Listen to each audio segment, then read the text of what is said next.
Amid the vast and icy ocean, in just 5 short days, daring fishermen plunge into the hunt for 100,000 pounds of red snapper, the precious gem of the sea that can bring in 1.5 million USD every wave, every gust of wind, every movement of the fish school is the key that decides success or failure. This is not just a fishing trip, but a life-and-death race between man and the sea, where every moment is worth its weight in gold. The 5-day race on cold waters. Not everyone understands why a mere 5-day voyage at sea can turn into $1 million game. But for fishermen who have spent their lives eating waves and speaking the language of the wind, the figure of 1.5 million US dollars from 100,000 pounds of red snapper is not just a reward, but proof of skill, experience, and the ability to read the ocean like an open book. In the United States, especially in the Gulf of Mexico and along the Atlantic coast, the red snapper fishery has become a high-pressure race, not only between man and nature, but also between boats, where every hour of delay can mean losing everything. In the long-standing marine economy, people still say, whoever masters the rhythm of the sea masters their own wallet. And that rhythm is not something easily read. Offshore, the ocean is nothing like the calm postcards from travel brochures. It changes color, changes pace with every gust of wind, every deep current. Fishermen know that red snapper are not easy to find. They never stay still, always moving with the currents, with temperature, and sometimes appearing only in one golden spot for a few short hours. Miss that moment, and they will have to burn hundreds of gallons of fuel and spend hours trying to pick up the trail again. The difficulty is not knowing where the fish are, but knowing where they will be in the next few hours. This is the skill of reading the sea's map with the naked eye and intuition, combined with data from sonar devices and modern GPS systems. But even technology cannot replace the experience accumulated over many seasons at sea. A veteran fisherman can stand on deck, take a breath of wind, and tell whether the deep water is warming or cooling, a detail that may seem small but determines the movement of the entire fish school. For that reason, every trip is like a giant chess match, where the player must calculate each move to save time and fuel. The price of fuel for commercial fishing vessels in the U.S. has risen sharply in recent years, adding more pressure to each voyage. Just one day of missing the rhythm, and fuel costs can eat away all expected profits. That's why when the clock strikes departure hour, every minute at sea is translated into cash, and mistakes are never allowed to be repeated. American fishermen are well accustomed to the fierce competitiveness of the global seafood market. They know full well that out there, ports in Japan, South Korea, or Europe are also awaiting shipments of fresh red snapper. If they return late, the market could be taken first, and prices will drop. Each time a boat docks, the price of fish reflects not only its quality, but also the speed and timing of getting the goods into the supply chain. In the context of seafood trade agreements between the U.S. and many countries being pressured by political fluctuations, such as tariff disputes or export quotas, a successful trip carries not only economic significance for the fishermen, but also serves as a fragment of the national maritime economy. In southern coastal states like Texas, Louisiana, and Mississippi, red snapper fishing has become a livelihood pillar for tens of thousands of families.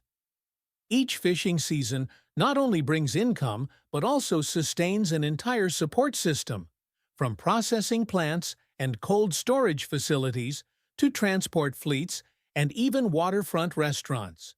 Just one poor season at sea can send economic ripples outward like a domino effect, impacting the entire community. Therefore, the success of a red snapper hunt is not merely a story told on the deck, but also the story of a small economy clinging to the ocean. The dry numbers in financial reports, 100,000 pounds of fish, 1.5 million US dollars in revenue, hide behind them the sweat, sleepless nights, and the ability to steer a boat through rough seas to chase a fish school moving as fast as market news on the stock exchange. There is no room for distraction because the ocean waits for no one, and the competitors are only a few nautical miles away. In this world, the faster one wins, and the reward is not only boxes full of fish, but also the pride of returning to port with victory in hand. That 5-day race on the cold waters is therefore not just a journey for survival, but also a test of intellect, courage, and endurance. And for those who have chosen to bind their lives to the sea, each successful voyage is another promise. Tomorrow they will set out again, continue to read the ocean's rhythm, and continue to search for the golden moment amid the endless waves. The silent home beneath the deep sea. If you stand on the deck of a boat, looking out over the endless blue and thinking that red snapper are just bright crimson spots drifting in the water, that's a sweet misconception. In reality, the journey to find them begins with understanding the place they call home. A world submerged tens of meters underwater, where faint light and harsh currents have shaped their unique survival instincts. Red snapper do not choose open waters. They seek out coral reefs, rocky ledges, or even sunken shipwrecks that have rested quietly on the seafloor for decades. These places are both natural fortresses and endless banquets of plankton, shrimp, squid, and small fish, their sources of life. Marine biologists have recorded that the Gulf of Mexico and along the Atlantic coast resemble a map of thousands of interconnected shelter points. Each point is a cluster of coral reefs or a large rock formation, spaced anywhere from a few hundred meters to several nautical miles apart. Red snapper use these points as rest stops during their ceaseless movements. Knowing the location, depth, and environmental conditions of each stop is the key for fishermen to stay one step ahead of the fish. Because once the school leaves, no one knows when they will return. The preferred depth range of red snapper is from about 10 meters to over 200 meters. In shallower waters, they are easily disturbed by strong waves and bright light. But in exchange, food sources are more abundant during the summer, when smaller organisms bloom. In deeper waters, they find more peace from predators, but must accept scarcer food and colder temperatures. Moving between these shallow and deep layers is a survival strategy deeply ingrained in their instincts. For fishermen, this means constantly adjusting fishing techniques. When the fish are near shore, they can use smaller boats to save fuel. When the fish retreat deep in winter, only larger vessels capable of withstanding rough seas and equipped with the right gear dare to follow. It's not just about shelter. The seasonal migration habits of red snapper are also economic keys. Every year, as surface temperatures rise in late spring and early summer, the fish begin leaving deep waters, moving closer to shore to spawn. This is the golden opportunity period when fish density on nearshore reefs increases significantly, making fishing easier. But when winter winds bring cold water and large waves, red snapper immediately retreat to deep waters, where storms can't reach. For fishermen, this shift is like a giant biological clock, and whoever can read its rhythm will control the catch. However, the habitat of red snapper is not unchanging. Global climate change is affecting ocean temperatures, currents, and even their reproductive rates. Some coral reefs have been bleached, losing biodiversity, forcing the fish to migrate farther in search of food and shelter. This makes fishermen's journeys more complicated, requiring them not only to rely on traditional experience, but also to learn how to use satellite data, current models, and sea temperature forecasts. Beneath the waves, red snapper live as a tightly knit community. They don't swim alone but gather in large groups, a strategy to reduce the risk of predation. Whenever one individual detects danger, the whole school reacts instantly, changing direction in a split second. And because of this communal behavior, once a school is located, Fishermen can hope to haul in hundreds of fish within a small area. But at the same time, just one wrong signal, a loud noise, a net pulled too harshly, and the school will scatter and vanish as if it had never been there. Interestingly, the homes of red snapper on the seafloor are sometimes man-made. Artificial reef projects, using steel frames, concrete, and even deliberately sunk ships, have become magnets for fish schools. In the U.S., many coastal states have turned the creation of artificial reefs into a strategy that both preserves ecosystems and supports fisheries. For red snapper, these new structures are nothing less than a chain of new fortresses to live and reproduce in. For fishermen, these are new coordinates to be remembered and exploited. Understanding the habitat and movement patterns of red snapper is not just biological knowledge. It's the foundation of a multi-billion-dollar marine economy. Because only by knowing where their home is, when they are there, and why they leave, can humans turn a vast ocean into a real opportunity. And in this game, whoever knows more goes farther, bringing back more, both fish and profit. The chase rhythm on the ocean. Once they've grasped the address and habits of the red snapper, the next step for American fishermen is to turn that knowledge into action. A tactical hunting campaign where every hour and every minute at sea can decide tens of thousands of dollars. In reality, catching red snapper is not just about casting nets and waiting. It is a chain of interconnected decisions, from choosing the departure time, course, and type of equipment, to how to react when a school of fish suddenly appears. On the deck, the atmosphere before setting sail always carries a special tension. The captain and crew gather around the electronic chart, which displays data on currents, water temperature, and even sonar traces of large fish schools. Each dot on the screen could be the signal of a million-dollar opportunity, or just a small, stray school. The helmsman must rely on both experience and intuition to choose a direction. Being off by just a few nautical miles can mean missing an entire day's catch. The hunt begins as soon as the boat reaches the spot. The sonar system scans the seabed continuously, emitting steady ping sounds, each echo bringing new information about movement beneath the surface. When the screen shows a distinctive color mass, the sign of a gathering red snapper school, the order "drop the nets" is given. Steel cables start screeching, pulling massive nets sliding down deep. Each net drop is a gamble on time and location. If the fish change direction in just a few minutes, the entire haul could come up empty. What makes red snapper such a difficult target is not only their speed, but also their collective reaction ability. When sensing danger, the school can turn and scatter in unpredictable patterns. That's why fishermen must calculate precisely so that the nets close at the right time and place, covering most of the school. Failure means losing many more hours chasing, while fuel, manpower, and time are all limited resources. During the chase, weather is always a variable not to be underestimated. A sudden tropical storm can completely shatter the plan. Strong winds and high waves not only threaten safety, but also make operating equipment dangerous. Therefore, captains often have to read the weather like a book, predicting changes in wind, clouds, and pressure to adjust course in time. Many times, they are forced to leave a promising area simply because they see a storm forming on the horizon. When the nets are hauled up, it's the most suspenseful moment. The cranes roar, lifting tons of water and fish onto the deck.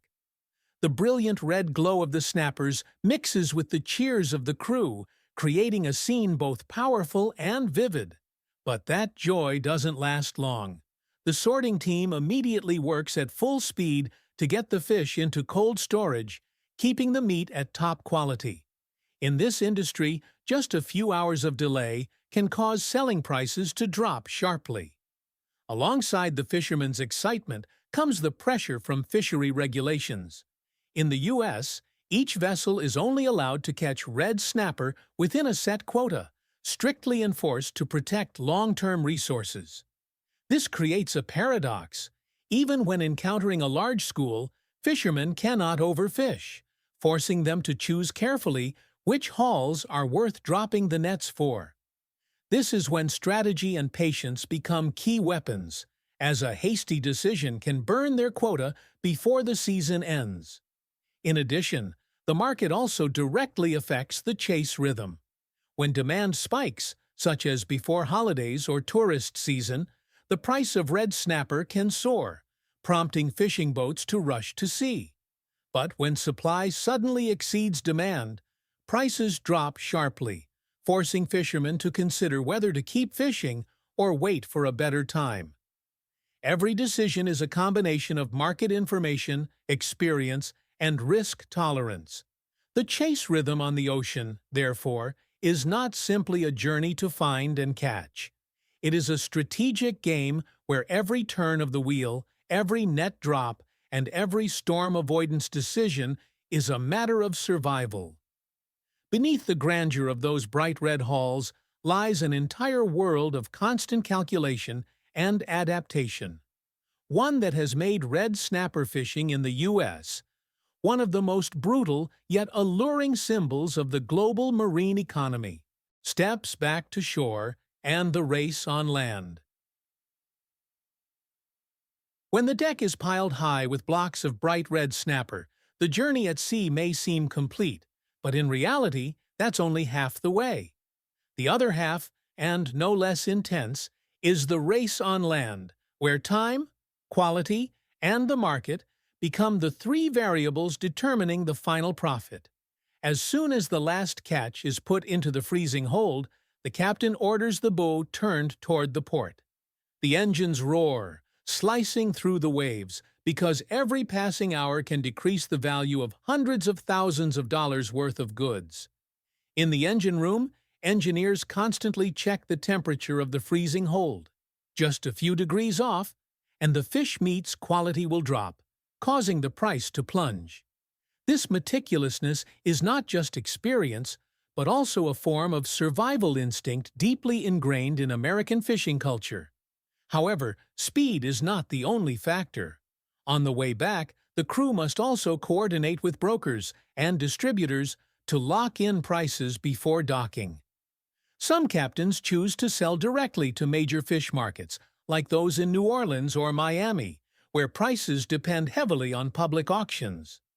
Others sign contracts directly with high-end restaurants or supermarket chains, ensuring an outlet but requiring commitments on fish quality and size. Each choice is a gamble on profit, and only those who are sharp to market fluctuations can keep the advantage. When the boat touches the pier, the fishing port becomes bustling. Refrigerated trucks line up waiting, and workers quickly move the fish down for delivery. Each tray of red snapper is checked for size, color, and freshness before being sealed. This is the final decisive step, because just one shipment rated poorly can cost the entire trip tens of % in profit. Fishermen understand that, to maintain long-term credibility, they cannot trade quality for quantity. Behind it all is fierce competition among fishing vessels. If just one fleet docks a few hours earlier with a similar haul, the market can instantly be flooded with goods, causing prices to drop. That's why many boats are equipped with satellite communication systems so they can update port conditions while still offshore, then decide whether to head back immediately or linger to find another haul. This is a kind of commercial strategy at sea, where speed, information, and market strategy blend into a game of intellect. The steps back to shore are also when the local community benefits. The red snapper fishery not only supports the crews, but also provides jobs for thousands working in ports, processing plants, transport companies, and supply chains. A successful season can pump millions of dollars into the coastal economy, boosting restaurants, hotels, and tourism services. Conversely, if bad weather or a sluggish market hits, negative impacts spread quickly, throwing many households into hardship. All these factors make red snapper fishing a tightly linked chain of operations, where the journey home is not just the end, but the final acceleration. Each trip is its own story, sometimes radiant with laughter and record-breaking numbers, sometimes full of regret over falling prices or poor yields. But regardless of the outcome, when the boat is moored and the deck washed free of sea salt, everyone knows that in just a few days they will head out again, continuing the endless cycle between man, the ocean, and the market, keeping the fire of the trade and facing future challenges. After the days of straining at sea and the breathless race on shore, when the engines have gone silent and the pier returns to its quiet state, people finally have time to sit down and think about the road ahead. The red snapper fishing trade, seemingly revolving only around setting out to sea, returning to port, selling the catch, is in fact a link in a complex economic, social, environmental picture, where every change leaves a lasting mark. Keeping the fire of the trade alive depends not only on skill and health, but also on steadfastness in the face of harsh changes. Veteran generations of fishermen often recall that decades ago the sea was vast, and fish were so abundant that just a few hours of casting nets would fill the hold. But now, natural yields have shifted, the weather is more unpredictable, and marine resource management regulations have grown increasingly strict. These changes require fishermen to both preserve tradition and be ready to adapt to new science and technology. One of the greatest challenges today is the problem of sustainability. The U.S. federal and state governments enforce strict fishing quotas, limiting the number of days at sea, as well as the weight and size of fish allowed to be caught. These regulations protect long-term resources, but at the same time put many fishing boats in a dilemma: either accept reduced yields to comply, or risk exceeding quotas with the danger of heavy fines.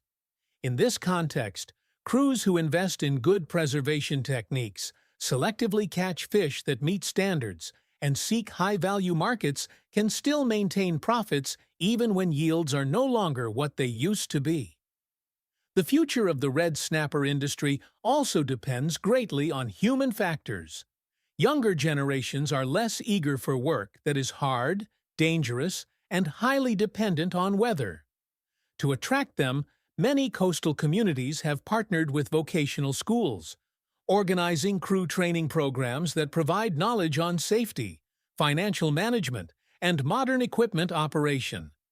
This is a way to pass on the fire and build a next generation strong enough to shoulder the traditional trade, yet able to use technology to increase efficiency and reduce risks. Another factor shaping the future is the global connection of the seafood market. Just a small change in import demand from Japan, Europe, or China can instantly cause red snapper prices in the U.S. to fluctuate. This both opens up opportunities to access new markets and places fishermen into the whirlpool of international competition. Those who clearly understand consumer trends and are willing to improve products, from primary processing to premium packaging or producing frozen filet for export, will have a major advantage in this new game. But perhaps most important is still the invisible bond between humans and the sea. For many fishermen, each trip offshore is not just a means of livelihood, but also a way to keep a piece of their community's soul. The feeling of seeing the sunrise shining on the deck, hearing the sound of waves lapping against the hull, and hauling in nets full of bright red fish. These are moments that nurture pride and the will to cling to the sea.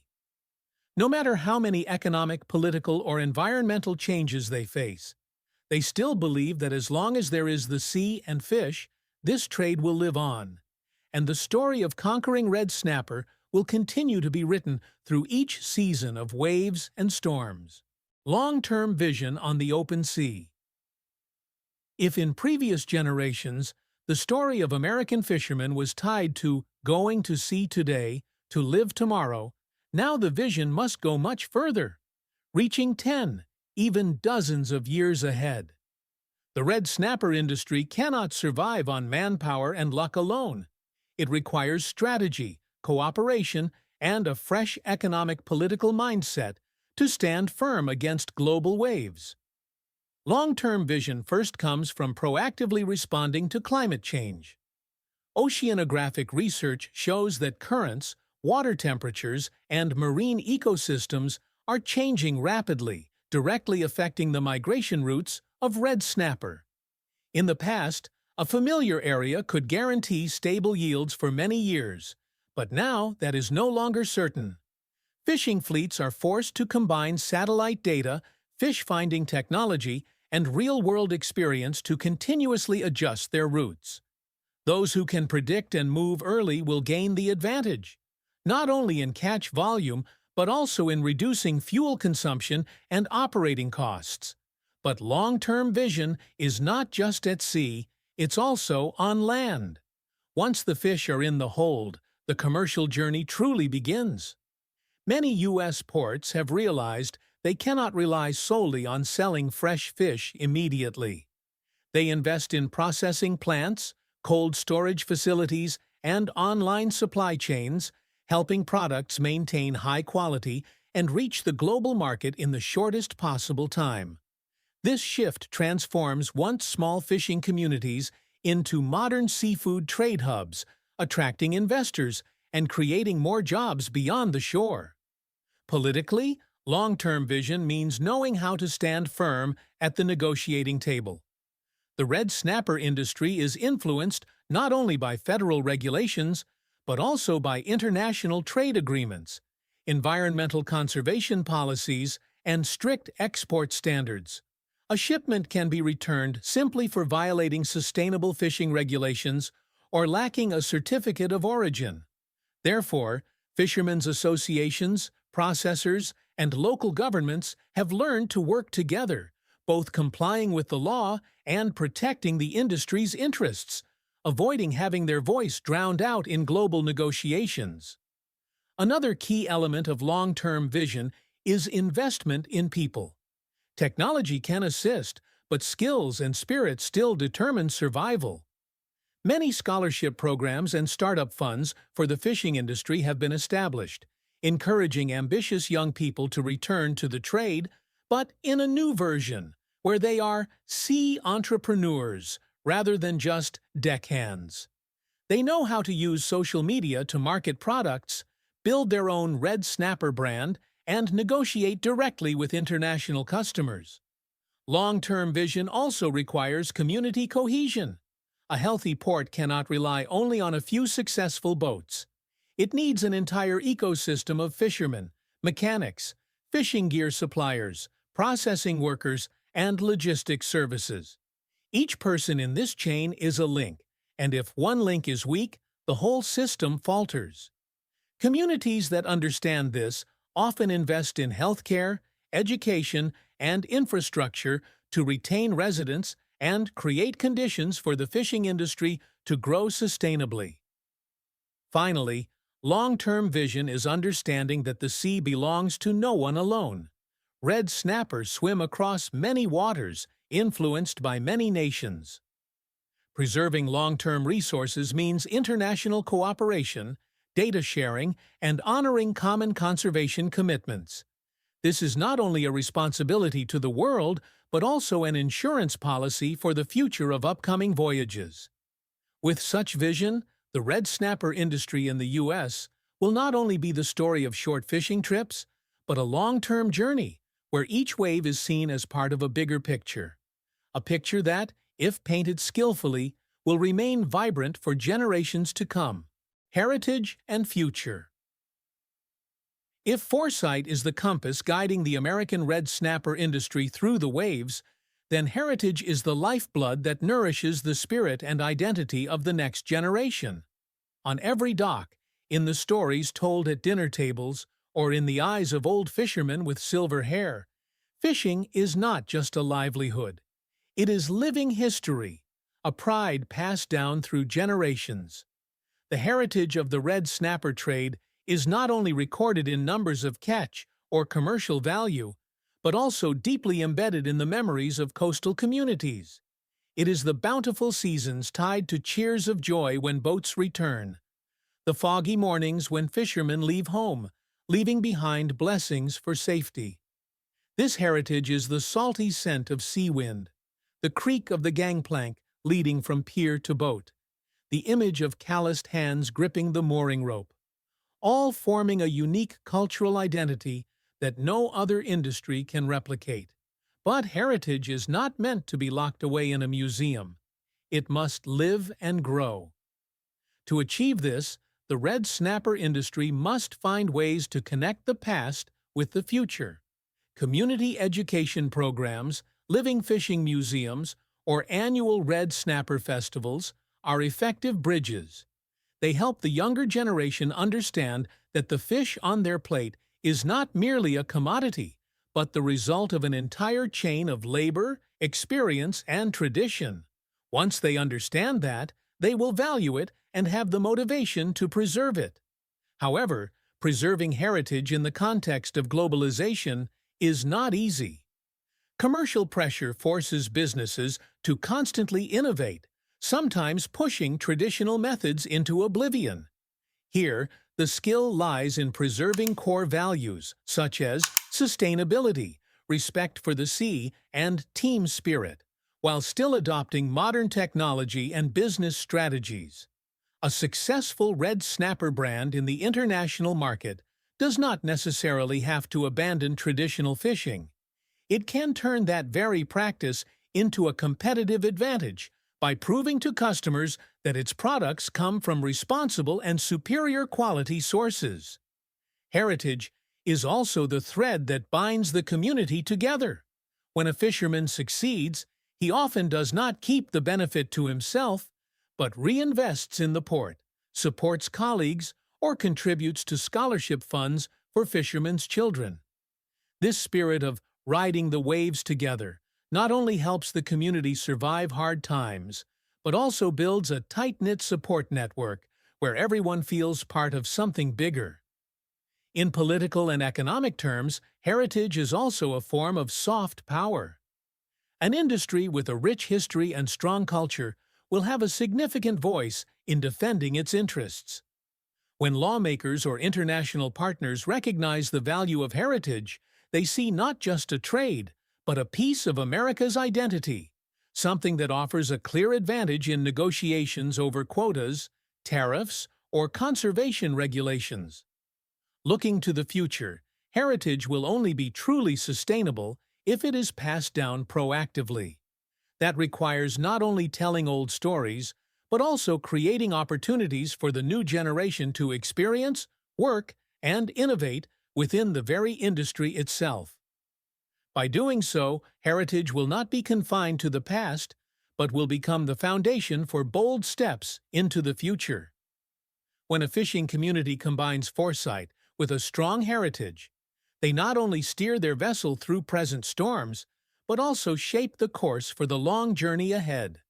And then, every voyage to sea will not merely be an act of survival, but a continuation of history, writing the next chapter of a story that the ocean began long ago.